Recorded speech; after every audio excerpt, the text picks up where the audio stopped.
नमस्कार, economy today में आप सभी का स्वागत है। मैं हूं आंचल गुलाटी गुंबर।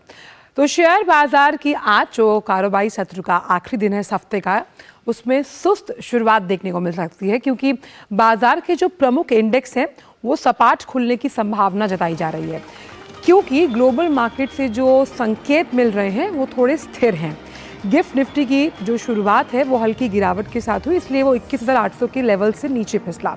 एशियाई और अमेरिकी वायदा बाजारों में हल्की फुल्की खरीदारी दर्ज की जा रही है। कल की अगर बात की जाए भारतीय शेयर बाजार की, तो 490 अंकों की मजबूती के साथ ये 71,847 पर बंद हुए। अमेरिकी बाजार कल सुस्ती के साथ बंद हुए और टेक शेयर्स में मुनाफा वसूली हावी देखी गई। इन सभी बाजारों पर डालेंगे नजर। बात होगी ईटी फोकस से जुड़ी हुई, लेकिन सबसे पहले निगाह डालते हैं आज की आर्थिक टॉप लाइन्स पर। सरकार घटिया वस्तुओं का आयात रोकने के लिए लाएगी 65 गुणवत्ता नियंत्रण आदेश। इन आदेशों के तहत वस्तुओं का उत्पादन, बिक्री, व्यापार, आयात और भंडारण तब तक नहीं किया जा सकेगा जब तक उन पर भारतीय मानक ब्यूरो का निशान न हो। नागरिक उड्डयन महानिदेशालय ने एयर इंडिया और स्पाइस जेट एयरलाइंस को कारण बताओ नोटिस किया जारी। नोटिस कम प्रशिक्षित पायलट्स को फ्लाइट सौंपने के लिए दिया गया, 15 दिन के भीतर देना है जवाब। माइक्रोसॉफ्ट ने 30 साल बाद कीबोर्ड में किया बदलाव। आर्टिफिशियल इंटेलिजेंस चैटबॉट को पायलट के लिए दिया अलग बटन। एआई तकनीक का बढ़ता उपयोग देखकर टेक कंपनी ने इस बटन की व्यवस्था दी है। तो आज भी बढ़त के साथ खुले भारतीय शेयर बाजार। भारतीय शेयर बाजारों की चाल आज जबरदस्त तेजी के साथ। निफ्टी और सेंसेक्स में एक बढ़त के साथ शानदार शुरुआत। तो ये हैं आज की प्रमुख आर्थिक टॉप लाइन जिन पर रहेगी दिन भर हमारी नजर। और अब रुक करते हैं कुछ अहम खबरों की तरफ, फिर आपको लिए चलेंगे कि दुनिया भर के बाजारों का सूरत हाल क्या है, ये जानेंगे। तो वाणिज्य और कपड़ा मंत्री पीयूष गोयल ने कहा कि संयुक्त अरब अमीरात में भारतीय सामानों के लिए एक शोरूम और गोदाम स्थापित किया जाएगा। सिंथेटिक और rayon textile export promotional council द्वारा आयोजित कार्यक्रम में उन्होंने कहा कि नियोजित भारत पार्क दुनिया के अन्य देशों को भारतीय सामान खरीदने की सुविधा प्रदान करेगा। साथ ही उन्होंने जापान, ऑस्ट्रेलिया, यूएई और दक्षिण कोरिया के साथ मुक्त व्यापार समझौतों यानी एफटीए पर चिंता व्यक्त करते हुए कहा कि भारत में लाभों का उपयोग बहुत कम है। उन्होंने ये भी कहा कि भारतीय मानक ब्यूरो यानी कि बीआईएस देश भर में 21 परीक्षण प्रयोगशालाएं स्थापित करने के लिए 40 करोड़ रुपए खर्च करेगा।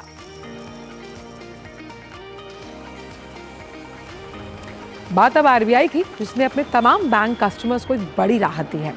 आरबीआई के अनुसार अब निष्क्रिय या फिर हम ये कह सकते हैं कि इन ऑपरेटिव अकाउंट्स में मिनिमम बैलेंस ना होने पर अब कोई चार्ज नहीं काटा जाएगा। यानी मिनिमम बैलेंस अगर उसमें नहीं है तो आपको कोई अतिरिक्त चार्ज नहीं देना होगा। रिजर्व बैंक ने तमाम बैंकों से कहा कि ऐसे बैंक अकाउंट जिनमें 2 साल से कोई भी ट्रांजैक्शन, भुगतान या डेबिट नहीं हुआ है, उन पर मिनिमम बैलेंस का नियम लागू नहीं किया जा सकता। साथ ही स्कॉलरशिप और डायरेक्ट बेनिफिट ट्रांसफर यानी कि डीबीटी के जरिए जो खोले गए खाते हैं उन्हें भी निष्क्रिय नहीं किया जा सकता, भले ही 2 सालों में उनमें कोई ट्रांजैक्शन ना हुआ हो। ये नए जो नियम है वो वित्तीय वर्ष अब खत्म होगा, ये वाला नया वित्तीय वर्ष शुरू होगा, 1 अप्रैल से लागू किया जाएगा। तो चलिए, ये तो अहम खबरों का हमने जिक्र किया, लेकिन अब देखते हैं कि दुनिया भर के बाजारों का जो सूरत हाल है वो क्या है। शुरुआत करते हैं हम गिफ्ट निफ्टी के साथ। शुरुआती लेवल जो रहे थे, हमने बताया था कि 21,000 से फिसलता हुआ नजर आया और वही अभी भी हाल है। 21,773 का लेवल है, सपाट कारोबार होता हुआ नजर आ रहा है यहाँ पर। तो आप देख सकते हैं कि अब जो सेंसेक्स का ओपनिंग काउंटर है, जब ओपनिंग हुआ था तो सेंसेक्स बढ़त के साथ 72,071 का लेवल, 224 अंकों की बढ़त यहाँ नजर आ रही है। कल हमने मेटल और पावर स्टॉक्स में एक ज़बरदस्त बुल रन देखा था और आज अगर हम देखें तो निफ्टी में जो तमाम कल 50 कंपनीज जिसमें आती है निफ्टी में, उसका जो ओपनिंग लेवल है वो भी देखिए 74 अंकों की बढ़त के 21,732 पर कारोबार करता हुआ।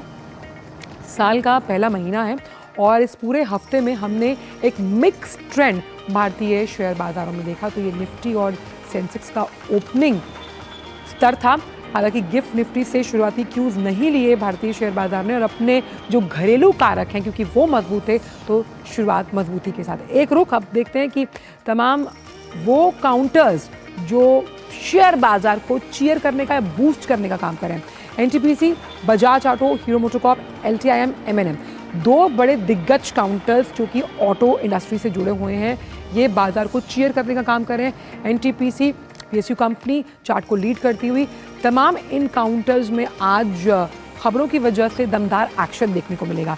लेकिन कहां पर मुनाफा वसूली और प्रॉफिट बुकिंग हावी है उसमें देखे थे नेस्ले इंडिया, ब्रिटानिया, दो बड़ी कंपनीज एफएमसीजी की जिनमें इस वक्त मुनाफा वसूली देखी जा रही है। सन फार्मा, एशियन पेंट्स और इंडसइंड बैंक, ये तमाम वो स्टॉक्स हैं जहां पर हम प्रॉफिट बुकिंग या यूं कह सकते हैं कि एक बाय ऑन डिप का कॉल देख सकते हैं। ये बात हुई भारतीय शेयर बाजारों की। रुख करते हैं अमेरिकी शेयर बाजारों का, जहां पर कल जॉब्स डेटा आया था और जॉब्स डेटा से जो उम्मीद की जा रही थी वो उससे बढ़कर आया। हालांकि दिसंबर के जो आंकड़े हैं वो अब सामने आएंगे। ये डाउ जोन्स फ्यूचर्स है। फ्यूचर्स की शुरुआत सपाट होती हुई और मामूली खरीदारी देखी जा रही है और यहाँ पर ख़ास तौर पे जो आईटी स्टॉक्स हैं, दिग्गज आईटी स्टॉक्स हैं, उनमें हमने कल देखा एक दबाव जिसकी वजह से नैस्डैक और S&P 500 भी लाल निशान में कारोबार करते हुए नजर आए। अब इसी के क्यूज को क्या यूरोपियन मार्केट ने फॉलो किया है? नहीं। कल यूरोपियन मार्केट थोड़े चिंता में थे फेड के मिनट्स की वजह से और जॉब्स डेटा कैसा आएगा, लेकिन जॉब्स डेटा बेहतरीन आया। करीबन 1.7% की बढ़त जॉब्स डेटा में देखी गई। अगर हम पूरे अमेरिकी मार्केट की बात करें तो सेंटिमेंट सुधरा है। एशियाई बाजार सिवाय कॉस्पी को छोड़कर जापानी बेंचमार्क निकाई और हैंग सेंग दोनों जो है वो बढ़त के साथ कारोबार करते हुए नजर आ रहे हैं। रुख क्रूड का, क्रूड में हमने देखा था कि $78 प्रति बैरल के आसपास कारोबार होता हुआ नजर आ रहा था कल। आज अगर क्रूड की बात की जाए तो गैसोलीन ने किस तरह से अब खास तौर पर अगर हम ऑयल प्रोडक्शन की बात करें उसमें कटौती की है तो उसका असर क्रूड पर पड़ता हुआ क्रूड 78 से सीधा 72 पर आ गया। रेड सी क्राइसिस है उसकी वजह से जो तमाम रिफाइनरीज हैं उन्होंने अपना शिपमेंट का रूट जो है वो चेंज किया है, इसलिए क्रूड पर दबाव बनता हुआ नजर आ रहा है। चलिए, तो ये बात हमने की इन तमाम बाजारों और कमोडिटी मार्केट पर। बड़ी खबर के लिए एक बार लिए चलते हैं आपको फिर। बड़ी खबर आ रही है कि जो ईडी है उनके अधिकारियों को राशन घोटाले के सिलसिले में उत्तर 24 परगना जिले के संदेश खाली में छापेमारी करनी थी, लेकिन अब टीएमसी नेता शाहजहां शेख के आवास पर ईडी की टीम और केंद्रीय सशस्त्र अर्धसैनिक बल पहुंचे तो उन्हें करीब 100 से 200 स्थानीय लोगों ने घेर लिया। तो भीड़ ने ईडी और केंद्रीय बल की गाड़ियों पर हमला किया है। मौके से अधिकारियों को अपनी जान बचाकर भागना पड़ा। यानी कि बड़ी खबर यह कि पश्चिम बंगाल में ईडी की टीम जब अपनी कानूनी कार्रवाई करने पहुंची तो उसकी टीम पर हमला किया गया। राशन घोटाले के सिलसिले में ईडी पश्चिम बंगाल में कई स्थानों पर छापेमारी कर रही है। तो भीड़ ने जो ईडी है और केंद्रीय बल के जो अधिकारी वहां मौके पर पहुंचे थे उन पर हमला किया है और उन्हें अपनी जान बचाकर भागना पड़ा। राशन घोटाले के मामले में लगातार ईडी पश्चिम बंगाल में जगह जगह पर छापेमारी कर रही है। ममता बनर्जी की सरकार है वो पहले भी निशाने पर रही है इस तरह की तमाम स्कीम्स को लोगों तक ना पहुंचाने के लिए। इसीलिए टीएमसी नेता जो है वो शाहजहां शेख उनके आवास पर गई थी ईडी की टीम और वहां से उन्हें जान बचाकर भागना पड़ा। प्रसन्नजीत हमारे संवाददाता कोलकाता से जुड़ गए हैं पश्चिम बंगाल से। प्रसन्नजीत, क्या है ये पूरा मामला और आखिरकार ये कौन सी वो भीड़ थी जिसकी वजह से ईडी अपनी कानूनी कार्रवाई भी पूरी नहीं कर पाई और उसे भागना पड़ा? चल देखिए, पहले तो मैं हकीकत बयान करूं, उसके बाद कुछ अफवाहें हैं वो भी मैं बता रहा हूं। पहली बात तो ये है कि ये ईडी पिछले कई दिनों से ये राशन घोटाले को लेकर कई जगह पर कुछ लोगों को गिरफ्तार भी कर लिया है, मंत्री भी गिरफ्तार हो चुके हैं और साथ में कई जगह पर छापेमारी की काम जारी रखे हैं। तो इसी हिसाब से आज सुबह एक टीम 8 लोगों की एक टीम शाहजहां से संदेश खाली जो सुंदरबन के पास है, नॉर्थ 24 परगना जिला, वहां पे अपने छापेमारी की काम के लिए पहुंचे। साथ में जो सीआरपीएफ की टीम है उस लेकर, लेकिन जैसे आपने बताया अपने रिपोर्ट में 100-200 लोग इनके ऊपर पूरी तरह से हावी हो गए और कई 8-10 गाड़ियां तोड़ा गया है। इसमें पत्रकारों की गाड़ी है, ईडी की गाड़ी है। ईडी की लोग डर के मारे, कुछ पत्रकारों की गाड़ी वो भी डर के मारे किसी तरह से स्थानीय धामाखाली बोल के एक जगह है, वहां पे एक थाने पे जाके अपना सर छिपाने की काम किया है। धामाखाली में एक मैंने वॉर लाइक सिचुएशन है और भीड़ कौन थी, ये जो सवाल है, इस सवाल का जवाब अगर दे, अगर ऐसा लोग स्थानीय लोग अगर बोल की जवाब को अगर मान ले तो लोगों का कहना है कि वो रोहिंग्या भी हो सकता है, क्योंकि काफी पुराने दिनों से ये आरोप है कि इस जगह पे ये शाहजहां शेख जो है, इनका काम ही है रोहिंग्या को जगह देना और शरण देना। तो कुछ लोगों का ये कहना है, मैं इसको खबर के हिसाब से नहीं बता रहा हूँ, लेकिन स्थानीय लोगों की जगह से जो आ रहा है उसी की बात कह रहा हूँ कि इस तरह से पूरे देश में कभी ईडी के ऊपर इस तरह से 100-200 लोगों की आक्रमण ये हमने देखे नहीं है। अफवाह ये भी है कि ईडी प्रसन्न जी, टीएमसी पर तो पहले भी इस तरह के आरोप लगते ही रहे हैं कि जो तमाम सरकारी स्कीम्स हैं, अब ये राशन घोटाले की हम बात करें, वो लोगों तक पहुंचती नहीं है, जो केंद्र से राज्य तक जाती हैं, और इसीलिए टीएमसी कई बार निशाने पर रही है केंद्र के कि भाई जो हम पैसा भेजते हैं या जो आम जनता, लोकहित, राष्ट्र से जुड़ी तमाम योजनाएं हैं, वो लोगों तक पहुंचती ही नहीं है। जी हाँ, चलिए है सही, लेकिन आज की जो इंसिडेंट हो गया है ये अभी भी जारी है। ये इतना खतरनाक हो सकता है, शायद ईडी को भी कोई अंदाजा नहीं था, या जो पत्रकार लोग पहुंचे थे साथ में उनको भी अंदाजा नहीं था, क्योंकि इस तरह से सरकारी काम के ऊपर सरकारी एजेंसी रहते हुए, सरकारी सिक्योरिटी एजेंसी रहते हुए इस तरह से आक्रमण और इस तरह से तोड़फोड़, इस तरह से कैमरा खोलने से ही उनको जान से मारने की धमकी सुबह सुबह हो जाएगा, ये किसी को समझ में नहीं आया था।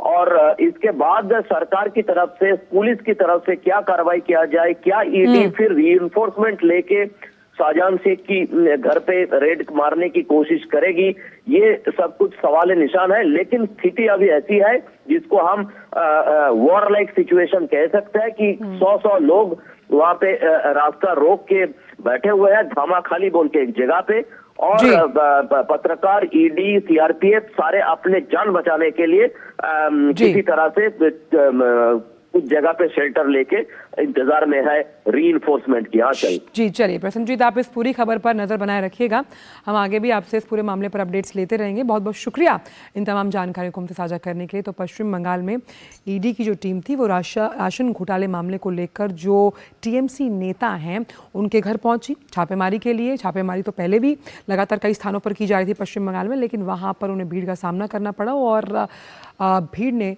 ईडी की टीम पर हमला बोला। वक्त छोटे से ब्रेक के उस पर आकर जानेंगे आज का ईटी फोकस। तुम्हें पता है इन्वेस्टर्स के लिए कि इन्वेस्टर प्रोटेक्शन फंड होता है IPF, लेकिन अगर तुम्हारा ट्रेड एक्सचेंज पर एग्जीक्यूट नहीं हुआ या फिर कोई गारंटीड रिटर्न्स वाली स्कीम है तो ये IPF आपकी मदद नहीं कर सकता है। और अगर आपका ब्रोकर ही डिफॉल्टर बन जाए तो फिर IPF आपको कॉम्पेंसेशन दिला सकता है। कहाँ से सीखा? NSE की साइट पर। सोच कर समझ कर इन्वेस्ट कर। ब्रेक के बाद सभी का स्वागत, और आइए अब रुक करते हैं आज के ईटी फोकस से जुड़ा हुआ।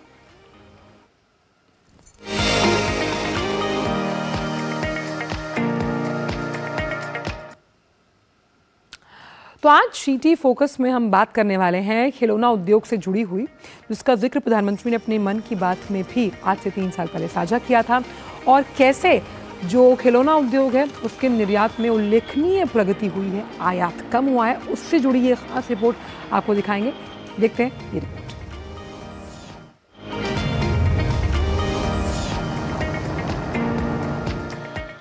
हाल के वर्षों तक भारत खिलौनों के लिए पड़ोसी देशों पर निर्भर था, लेकिन अब मेक इन इंडिया और आत्मनिर्भर भारत के सपने को साकार करते हुए देश इस क्षेत्र में भी तेजी से आगे बढ़ रहा है। उद्योग और आंतरिक व्यापार संवर्धन विभाग DPIIT की ओर से IIM यानी भारतीय प्रबंधन संस्थान लखनऊ द्वारा भारत में निर्मित खिलौनों की सफलता की कहानी विषय पर आयोजित एक केस स्टडी जारी हुई। इसमें ये सामने आया कि देश ने खिलौना उद्योग के क्षेत्र में अभूतपूर्व प्रगति की है। आंकड़े बताते हैं कि भारतीय खिलौना उद्योग में 2014-15 की तुलना में वित्तीय वर्ष 2022-23 में उल्लेखनीय वृद्धि देखी गई। जहां आयात में 52% की गिरावट आई है, वहीं निर्यात में 239% की वृद्धि हुई है। आदरणीय प्रधानमंत्री जी के आह्वान पर टॉय सेक्टर के रिवाइवल की दिशा में भारत सरकार ने कई महत्वपूर्ण कदम उठाए हैं। हमारे टॉय सेक्टर्स को आइडेंटिफाई करके एक इंटरमिनिस्ट्रियल टास्क फोर्स ने एक्शन पॉइंट्स के बेसिस पर हमारे टॉय क्लस्टर्स की मैन्युफैक्चरिंग कैपेसिटी को बढ़ाने की कोशिश की। हमने अपने टैरिफ्स में बढ़ोतरी करी और क्वालिटी कंट्रोल ऑर्डर्स के द्वारा सबस्टैंडर्ड प्रोडक्ट्स की डंपिंग हमारे देश में खत्म कराया। खिलौना उद्योग के प्रयासों से विनिर्माण इकाइयों की संख्या 2 गुनी हो गई। आयातित इनपुट में 33% से 12% की कमी आई और सकल बिक्री मूल्य में 10% CAGR की वृद्धि हुई, जिसके कारण हमारे ग्रोथ एक्सपोर्ट्स में बहुत ज़्यादा बढ़ोतरी हुई है और इंपोर्ट्स में काफ़ी कमी आई है और नेट एक्सपोर्ट सरप्लस इस टॉय सेक्टर ने जनरेट करा है भारत के लिए पिछले 3 सालों के अंदर। रिपोर्ट में कहा गया है कि भारत को दुनिया के मौजूदा खिलौना केंद्र जैसे चीन और वियतनाम के विकल्प के रूप में स्थापित करने के प्रयास चल रहे हैं, जिसके तहत प्रौद्योगिकी में प्रगति, ई-कॉमर्स को अपनाने, प्रोत्साहित करने के लिए खिलौना उद्योग और सरकार के लगातार सहयोगात्मक प्रयासों पर जोर दिया जा रहा है। तापस भट्टाचार्य की रिपोर्ट, DD न्यूज, दिल्ली।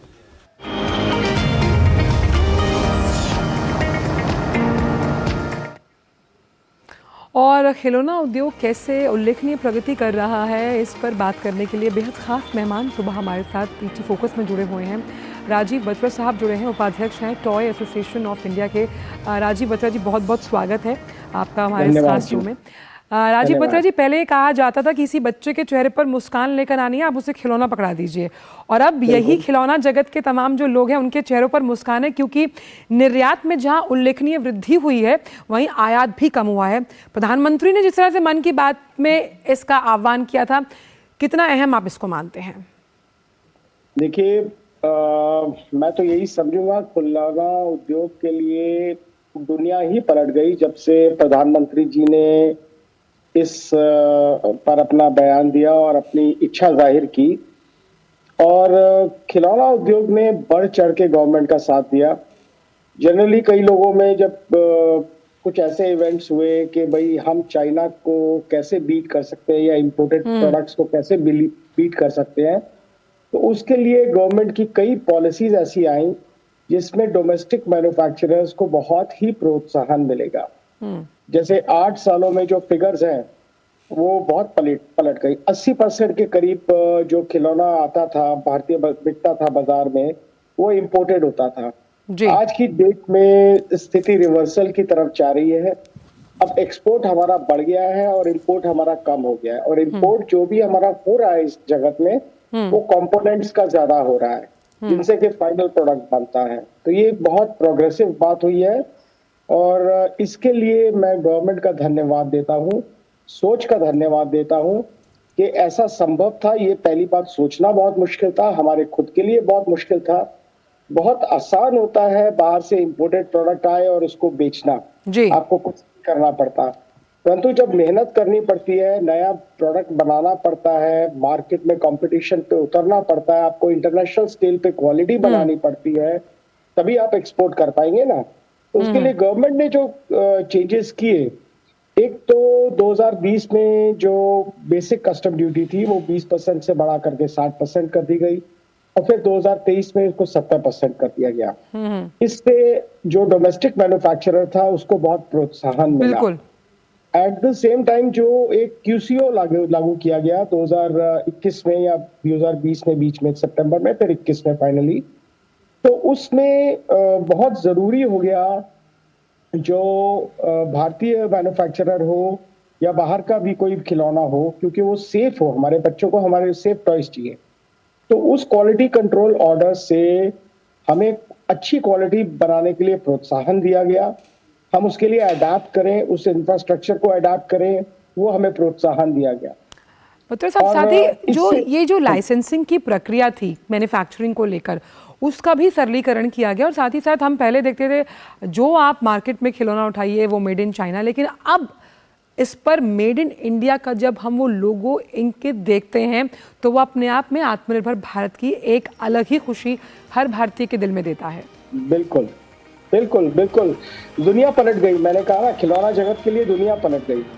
तो जो पहले हमने एक्चुअली, हमारे को इसमें बहुत अच्छा ये रहा इस उद्योग में, जब ये ऑर्डर आया तो बहुत लोग डर गए कि हमारा क्या होगा, हमारा 80% व्यापार बंद हो जाएगा और क्या होगा। परंतु गवर्नमेंट के प्रोत्साहन से उन्होंने हमें नच किया कि भैया आप मैन्युफैक्चरिंग यहाँ करिए और हमें इसको पलटना है। हमें गवर्नमेंट की हैंड होल्डिंग मिली, प्रोत्साहन मिला और हमने अपनी पूरी जान झोंक दी। आज आप रिजल्ट देख लीजिए रिवर्सल में। आज हम एक्सपोर्ट हो रहा है, इंडिया की इमेज बाहर बढ़ गई है। जो दूसरे देश हैं वो चाइना +1 की पॉलिसी अपना रहे हैं कि उनका एक जो डिपेंडेंस है ग्लोबल सप्लाई चेन्स में, वो चाइना और वियतनाम के अलावा और जगह भी हो, और वो बेसिकली चाइना के अलावा हो। तो उसमें भारत बहुत तेज़ी से एक ऑल्टरनेटिव उभर के आ रहा है और डोमेस्टिक टॉय सेक्टर में इंफ्रास्ट्रक्चर काफ़ी डेवलपमेंट हो रहा है। बहुत कंपनियां जैसे वॉलमार्ट वगैरह करीबन $10 बिलियन का इंडियन मैन्युफैक्चरर से इंपोर्ट करने का प्लानिंग बना रही है, जिससे उन्होंने 100 सेंटर को ट्रेनिंग के लिए भी प्रोत्साहित किया, डेवलप कर रहे हैं क्वालिटी कंट्रोल। जी बत्रा साहब, और एक चीज़ हमने और देखी, कुछ जो ऐसे खिलौने थे, क्योंकि अगर वो हम इंपोर्ट करते थे तो वो भारतीय संस्कृति की पहचान नहीं थे, लेकिन अब मैंने देखा है कि वुडन टॉयज़ मार्केट में वापस आ गए, या हम यूँ कहें कि जिन खिलौनों को हम बचपन में देखा करते थे उनका भी बाज़ार अब बहुत बड़ा है, क्योंकि जो मैन्युफैक्चरिंग यूनिट्स हैं उनकी संख्या लगभग डबल डिजिट में है। हाँ जी, एक इससे ये फायदा भी हुआ है कि जो हमारे स्टार्टअप्स हैं खिलौना जगत में, ये पहले से बहुत ज़्यादा हो गए हैं। ये गवर्नमेंट की पॉलिसीज़ के कारण ही हुआ है, और जो बेसिकली हमारी कल्चर है, इंडियन कल्चर है, वो खिलौने उसका बहुत गहरा रिमाइंडर होते थे। और जो लोकल हमारे रिफ्लेक्शन होती है कल्चर की, वो टॉयज़ के द्वारा बहुत छोटी उम्र में ही बच्चों को मिल जाती है।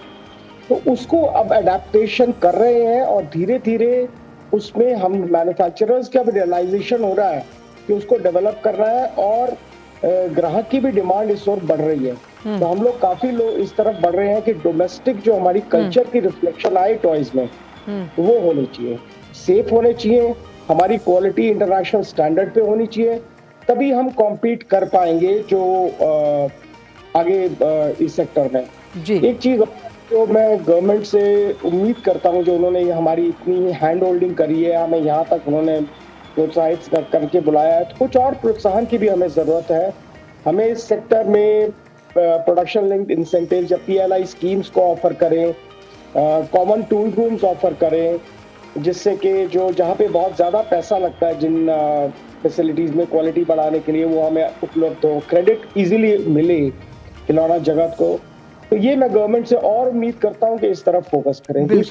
बिल्कुल उम्मीद करते हैं कि आने वाले सालों में जो खिलौना जगत है, टॉय इंडस्ट्री है, वो खुद सबके चेहरों पर एक बहुत अहम मुस्कान और लेकर आएगी, खास तौर पर जिस तरह दिन दूनी रात चौगुनी प्रगति कर रही है। बहुत बहुत शुक्रिया राजीव बत्रा साहब आपका इस शो पर जुड़ने के लिए, अपने विचार इस मंच से साझा करने के लिए। तो देखिए किस तरह से उल्लेखनीय वृद्धि दर्ज की गई है, और ख़ास तौर पर जो भारत में बने खिलौने हैं उनकी अगर हम बात करें तो। और आइए अब रुक करते हैं कारोबार जगत से जुड़ी कुछ और अहम खबरों का, लेकिन फटाफट अंदाज में। भारत ब्रिटेन FTA की राह में सामाजिक सुरक्षा बाधा बनी हुई है। भारत ब्रिटेन मुक्त व्यापार करार के 14वें दौर की वार्ता इस महीने होनी है। दोनों पक्षों ने अगले महीने तक बातचीत पूरे करने की मंशा जताई है, क्योंकि भारत और ब्रिटेन में अगले 3 से 4 महीनों में आम चुनाव होने हैं। भारतीय रेल ने दिसंबर 2023 तक 1154 मीट्रिक टन माल लदाई का लक्ष्य हासिल किया। वहीं पिछले वर्ष की समान अवधि की तुलना में माल लदाई में 45.28 मीट्रिक टन की वृद्धि हुई है। वहीं रेलवे की आय की बात करें तो रेलवे ने अप्रैल-दिसंबर 2023 के दौरान माल लदाई से 1,25,106 करोड़ रुपए की आय की है, जो कि पिछले वर्ष की समान अवधि की तुलना में माल लदाई आय में 4,626 करोड़ रुपए की वृद्धि दर्ज की गई है। देश के 50 लाख करोड़ रुपए की बीमा उद्योग में महिलाओं की हिस्सेदारी लगातार बढ़ रही है। 2022-23 में महिलाओं ने 97.38 लाख बीमा पॉलिसी खरीदी है। इस दौरान बीमा कंपनियों ने कुल 2.84 करोड़ पॉलिसी बेची। भारतीय बीमा विकास विनियामक प्राधिकरण की हालिया सालाना रिपोर्ट के अनुसार बीमा खरीदने में महिलाओं की हिस्सेदारी 34.20% है। स्वच्छ और हरित ऊर्जा की दिशा में एक कदम आगे बढ़ाते हुए एनएचपीसी ने प्रस्तावित 750 मेगावाट क्षमता वाली कुप्पा पंप हाइड्रो स्टोरेज परियोजना में निवेश करने हेतु गुजरात सरकार के गुजरात पावर कॉर्पोरेशन लिमिटेड के साथ एक समझौता ज्ञापन पर हस्ताक्षर किए हैं। इस समझौता ज्ञापन के अनुसार एनएचपीसी गुजरात के छोटा उदयपुर में स्थित इस प्रस्तावित परियोजना में अनुमानित 4000 करोड़ रुपए का निवेश करेगी। आरईसी लिमिटेड ने अगले 3 वर्षों में देश में बिजली, बुनियादी ढांचे और लॉजिस्टिक्स परियोजना के लिए धन मुहैया कराने हेतु बैंक ऑफ बड़ौदा के साथ एक समझौता ज्ञापन पर हस्ताक्षर किए हैं। इन महत्वपूर्ण क्षेत्रों को मजबूत करने की तत्काल जरूरत को समझते हुए आरईसी लिमिटेड और बैंक ऑफ बड़ौदा टिकाऊ विकास को आगे बढ़ाने और देश के बुनियादी ढांचे को मजबूत करने की साझा दृष्टि के साथ एकजुट हुए हैं। क्रेडिट रेटिंग एजेंसी आईसीआरए का अनुमान है कि 25 भारतीय फार्मास्यूटिकल्स कंपनियों का राजस्व, जो कि भारतीय फार्मास्यूटिकल उद्योग के कुल राजस्व का 60% है, वित्त वर्ष 2024 में 9 से 11% तक बढ़ जाएगा, जबकि पिछले वर्ष में यह 10% था। वित्त वर्ष 2024 में ऑपरेटिंग प्रॉफिट मार्जिन बढ़कर 22 से 23% होने का अनुमान है, जबकि वित्त वर्ष 2023 में यह 20.7% था। तो फिलहाल इकोनॉमी टुडे में आज के लिए बस इतना ही। आपसे मुलाकात होगी सोमवार को एक नए ईटी फोकस और कुछ अलग कारोबार जगत की सुर्खियों के साथ। तब तक मुझे और मेरी पूरी टीम को दीजिए इजाज़त। नमस्कार।